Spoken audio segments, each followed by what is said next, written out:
Spring forward, fall back could be no more, as daylight saving time in the US could be made permanent. The issue resurfaced, as Americans say they are tired of moving the clocks twice a year and that we should just pick one. But did the government pick the wrong one? The US has a long and complicated history with daylight saving time, or what might be known better as spring forward time.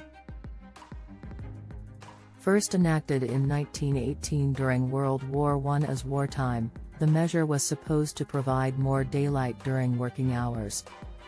Meanwhile, according to Michael Downing, author of Spring Forward, The Annual Madness of Daylight Savings Time, the U.S. Chamber of Commerce also liked it, as workers with more daylight after work were likely to stop, shop, and spend money on their way home.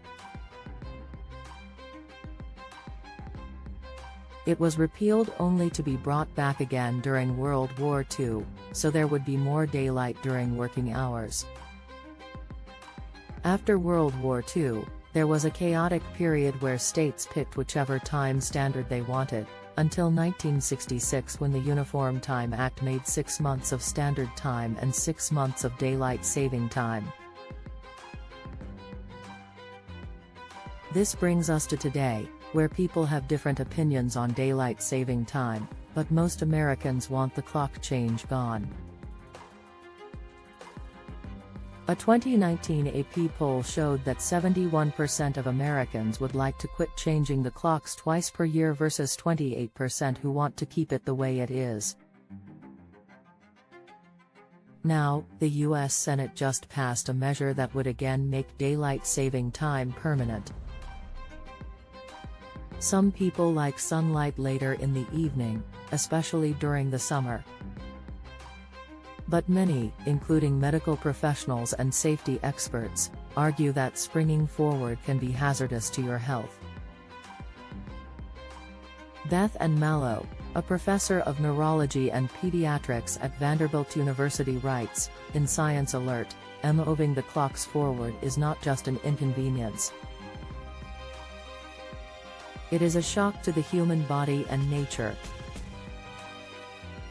She and her co-authors reviewed data that linked daylight saving time to increased strokes, heart attacks, and sleep deprivation in teenagers. She explains that falling back to standard time is relatively benign. But by artificially moving time forward, it messes with our internal circadian rhythm, our internal, natural clock. Sunlight also wakes us up and improves alertness in the morning. Exposure to light later into the evening delays the brain's release of melatonin, the hormone that promotes drowsiness.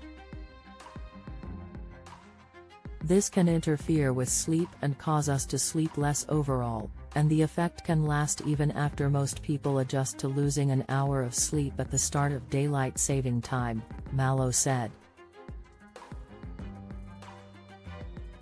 If this isn't enough evidence against daylight saving time, then we should be reminded that the US tried this in the 1970s and it failed.